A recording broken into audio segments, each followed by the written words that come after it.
Okay, what's the gentleman's name? I don't know. What's that? My name's David. The name is David. Okay, and who is David? I don't know. What's that? I'm a friend of theirs. Yeah, he says he's a friend, but as I said, I've never. But you don't know who he is? No, ma'am.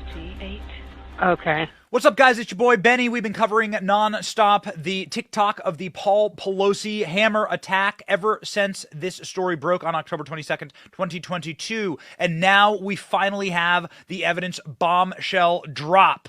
The judge that ordered all of the footage to be released to the media, that footage was released this morning, and now we have the footage of Paul Pelosi's attack, ladies and gentlemen. We will play it for you right now. This is the moment of attack where David DePape swung a hammer at Paul Pelosi. Now, this footage is absolutely gruesome and graphic. I will describe it for you, what's happening here in stunning detail. So we have the police footage, the cops getting out of their car, walking towards the door. There's the door opening.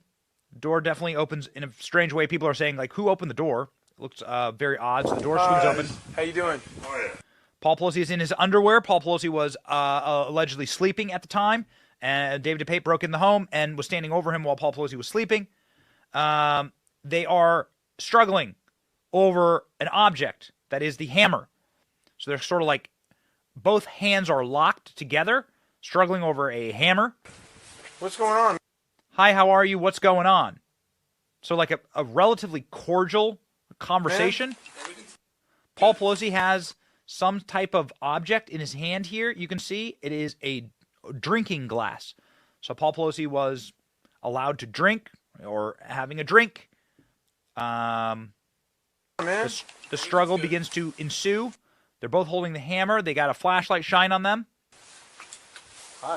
Paul Pelosi does not, and this is very important, Paul Pelosi does not declare an emergency, scream, or run away. This isn't any indication of anyone's, necessarily innocence, guilt, or anything like that. It's just what happens in the video. So here's Paul Pelosi cracking a smile, actually, as a struggle ensues for a hammer. Drop the... So now the cops say drop the hammer. The cops are aware that there is a weapon, some type of harmful weapon that is involved here. Hammer. No. Drop the hammer, and David DePape says no. Hey.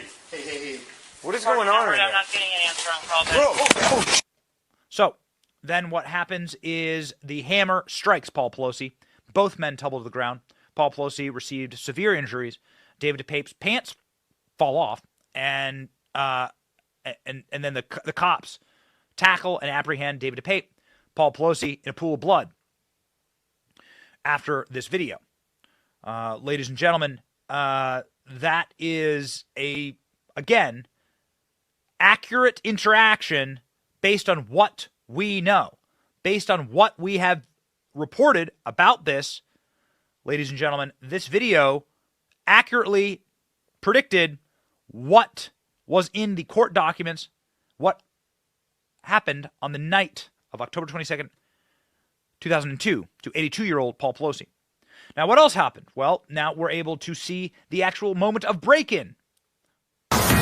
We also have our first look at the video on the attack of Paul Pelosi, husband of former House Speaker Nancy Pelosi. Look at this. Now, remember I told you that there were going to be things other than the police body cam that would be released. This is the surveillance video outside the home, and that is the suspect, DePape.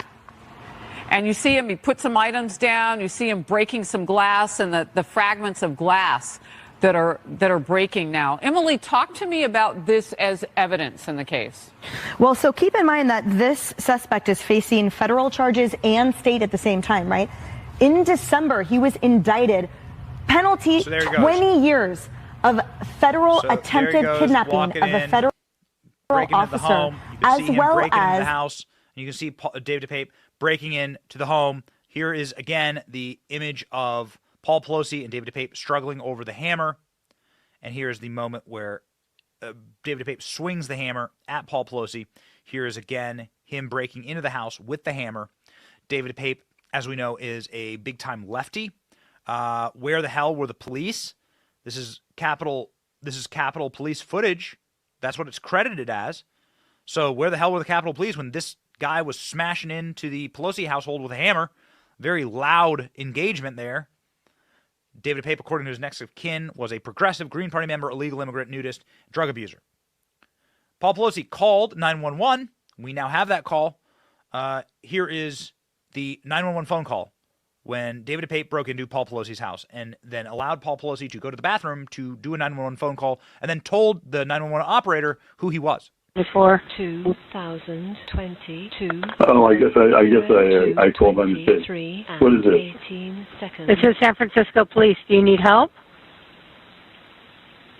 Oh, well, there's a gentleman here just waiting for my wife to come back. Nancy Pelosi. 223 and he's just waiting for her to come back because she's not going to be here for a day, so I guess we'll have to wait. Okay, do you need police, fire, or medical for anything? 8 seconds. I don't think so. 223 and 58 seconds. Is the Capitol Police around? 220. No, this is San They usually Francisco. protect my wife. They're usually here at the house protecting my wife. No, this is San Francisco Police. Friday, October. I understand. 8, 2022. Okay, well, 0224 I don't know, what do you and think? 18 seconds. He thinks everything's good. I've got a problem, but he thinks everything's good. Okay. Call us back if you change your mind. No. This gentleman just came into the house, and he wants to wait here for my wife to come home. And so, anyway, he told me to put the phone down. Do you know who the person is? No, I don't know who he is. He has this. He's telling me not to. He's telling me not to do anything. What is your address, sir? 26. 225 and 0. What is your name? Seconds. My name is Paul Pelosi. Friday. Anyway, this gentleman says that he thinks everything ought to, he's telling me to put the phone down and just do what he says. 18 seconds. Okay? Okay, what's the gentleman's name? I don't know. What's that? My name's David. The name is David. Okay, and who is David? I don't know. What's that? I'm a friend of theirs. Yeah, he says he's a friend, but as I said, I've never. But you don't know who he is? No, ma'am. 48 seconds. Okay. He's telling me I'm being very leading, so I got to stop talking to you, okay? 225 and Okay. You sure I can stay on the phone with you just to make sure everything's okay? No, he wants me to get that off the phone. 0226 Okay. and 08 Thank you. seconds. Okay, So, bye. like, you can tell there why everyone was confused because Paul Pelosi was talking in a very confused manner. This might have just been nerves from Paul Pelosi, but he wasn't really making a lot of sense at the beginning of the call, so much so that the 911 operator was like, I'm going to get off the line now because this doesn't make any sense. Paul Pelosi then says that he has to get off the phone call because David DePape, who hops onto the phone, literally with a 911 operator and says his real name, hi, my name's David, I'm a friend of the Pelosi's. It's confusing, right? It's confusing. Now, this may just be a scared old man in his house. We're not sure. What's going on? We do know that according to the son of David DePape, he says that his dad is not a right-winger. He says his dad is actually a member of the Green Party and that his father came from very abused, this is David DePape's son, his father came from a very abused household. And he's not sure, he's not sure what happened that night. And so now we're finding out and we're able to give more evidence as to what actually occurred. We're able to see the actual attack video. We're able to ask questions about the curious behavior of Paul Pelosi that night. What's going on? We just want the answers here. The district attorney of San Francisco is saying Paul Pelosi is going to have to essentially answer for his peculiar and curious behavior that night. Fair share of conspiracy theories about what actually happened that night. As part of your investigation, are you able to shed any light as to why Paul Pelosi didn't run out of the house towards police officers when he was able to actually open the door for them when they arrived? What I'm not able to do is to speculate or try to place my opinions on why someone acted the way they did in any case. All we have is what happened. Everybody reacts to situations differently, and he will one day need to explain, right, to potentially a jury why he did what he did, and what thought process was going on in his mind. He will someday need to explain to a jury why he did what he did. So you were able to see that after all this time, the reporting on this incident was accurate. You can see it in living color. Paul Pelosi did open the door. Paul Pelosi did not seem like there was an emergency. Paul Pelosi was, I guess, confused at best when he was on the phone with a 911 operator. The reason why the operator dispatch said that there was a friend at the house was because, well, David DePape was on the phone with the 911 operator saying his name and that he was a friend. That's where that comes from. And so why the hell are corporate media reporters getting suspended?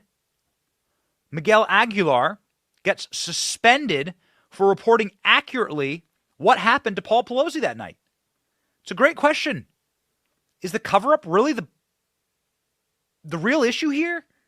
You remember the Democrats utilized this attack as an object to try and get them elected.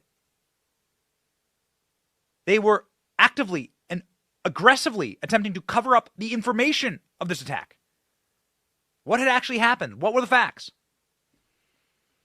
Why the heck were reporters, this man, why was he suspended for an accurate report on Paul Pelosi, saying that Paul Pelosi didn't declare an emergency, didn't run out, didn't scream, and was like bewildering and confused to the officers? NBC doesn't want you to watch this clip. Don't worry, we saved it for you. Officers arrived here at the Pelosi home exactly a week ago today. They initially didn't have any idea exactly what was going on. They knew they had a high priority call on their hand. What was unclear, what was happening inside the property just behind me. This morning, Paul Pelosi is home, back at the house that became a crime scene a week ago today. NBC News learning new details about the moments police arrived. Sources familiar with what unfolded in the Pelosi residence now revealing when officers responded to the high-priority call, they were seemingly unaware they'd been called to the home of the Speaker of the House. After a knock and announce, the front door was opened by Mr. Pelosi. The 82-year-old did not immediately declare an emergency or try to leave his home, but instead began walking several feet back into the foyer toward the assailant and away from police. It's unclear if the 82-year-old was already injured or what his mental state was, say sources. According to court documents, when the officer asked what was going on, defendant smiled and said everything's good. But instantaneously, a struggle ensued as police clearly saw David DePape strike Paul Pelosi in the head with a hammer. After tackling the suspect, officers rushed to Mr. Pelosi, who was lying in a pool of blood. Fucking said. 100% accurate reporting. 100% accurate. Watch. You can literally see this reporting play out and how accurate it was. There's the door open. How you doing? What's going on, man? Everything's good. Everything's good. Hi. Drop the hammer. Nope. Hey. What is going on right now? I'm not getting an answer on call back. Oh. And then, of course, the extremely graphic part, you're welcome to go find that part on social media. But Paul Pelosi gets hit with a hammer. So why? Why obscure these details? What's wrong with just having the public know about this attack and come to their own conclusions? Why were federal authorities hiding the information of this attack on their own federal documentation of what happened in the attack? I mean, it's caught on camera. Watch. Do with the moments, seconds really, just before Paul Pelosi was struck in the head with a hammer inside his San Francisco home. Now, there continues to be contradicting accounts of a relatively simple question. Who opened the door that night when San Francisco police arrived to the Pelosi house? Now, the Department of Justice says the 2 officers opened the door. That's according to a federal indictment filed earlier this week. That's a lie. You can see it in the footage. The officers did not open the door. Did you see a police officer with his hand on the door? There's a body cam. The camera's right here. If you open a door, you'd see it. But the San Francisco District Attorney's Office, in another court document that was filed earlier this month, said Mr. Pelosi opened the door with his left hand. So the question is, what really happened? According to a source familiar with the investigation who personally watched the police body camera footage from that night, officers knocked on the door of the Pelosi home, then backed away. And the video clearly shows Paul Pelosi open the door with his left hand, just like what was noted in the documents filed by the DA's office. Now, also as written in the DA docs, the source tells us the body cam video shows officers having a brief conversation with Pelosi and David DePape. That's the man accused of breaking into the Pelosi home, before DePape starts beating Pelosi with a hammer. We reached out to the Department of Justice for an explanation on its differing account of this seemingly innocuous issue of who opened the door, but so far we have not heard back. The reason why was because the Department of Justice needed to make sure that there was a specific narrative that was upheld here. And they couldn't allow for any type of daylight or just simple fog, I suppose, for the curious behavior of Paul Pelosi that night. That's all. We don't want anyone to be ever harmed on the show. We don't want anyone to be hurt. But we do need to have the ability to ask questions, and we must have a shared truth. There must be shared facts. We must be able to know what actually happens inside of these circumstances, because nobody wants to have anyone harmed inside of their home. But if you obscure those facts, if you lie on federal documents, if you can't even trust federal law enforcement to tell the truth, then what the hell's going on here? That's what we've been asking for a long time. Let us know, ladies and gentlemen, if this information that we have presented to you, the body cam footage, the 911 call, and the security camera footage, along with all the other documentation, sort of like puts any conclusion at hand for you in this incident, or does it raise more questions? Does it raise more concerns? We are personally concerned, but we are far more concerned with the hiding and the obscuring and the creation of narratives for our elite and our powerful, because quite frankly, like that is how you actually make situations like this far worse, when you utilize them for political gain or treat them as a political football. It is macabre, it's dark, it's sick, and that's one of the most pernicious things that happened in this incident. We're happy and glad that Paul Pelosi is safe and recovering. He's made public appearances since this attack. And we love Americans. We don't want any American to ever be harmed. We love this country. We want it to be safe and secure. San Francisco is not a safe city. We've been there many times. It's not a safe city. It's a very dark city. It's a very lost city. And if you're living there, you should probably get out, quite frankly. Ladies and gentlemen, that's all we got for today. America's still the best country in the world, even with San Francisco in it. America's worth fighting for. So keep fighting. Keep memeing. Keep criticizing, ladies and gentlemen. And we'll be fighting right alongside with you. My name is Benny Johnson. See ya. Hello, dear viewer, and welcome to our Rumble channel. If you're a communist, you can go ahead and click away right now. You're not going to like the rest of this video. But if you're a based patriot or just an open-minded leftist or somebody who cares about this country and doesn't want to see it destroyed by communists, well, you are in the right place. This channel we are so excited about because it is where free speech lives. Rumble is it. We love this community. We love growing this community, and we want you to subscribe. Subscribe to this channel. Click click that little Rumble link and leave comments. We love growing this community because this is the community that can save America. Isn't that why we're all here? That's why I'm here, and it's why you're going to see live videos from me every single day. It's why you're going to see breaking news on this channel. You're going to see direct-to-camera videos, Rumble-exclusive content, and, of course, your boy Benny, some based memes. We want to deliver you the news, and that's what we're going to do every single day on this channel. We encourage you, please, to subscribe, and let's keep America free. Stay free out there. Rumble.com.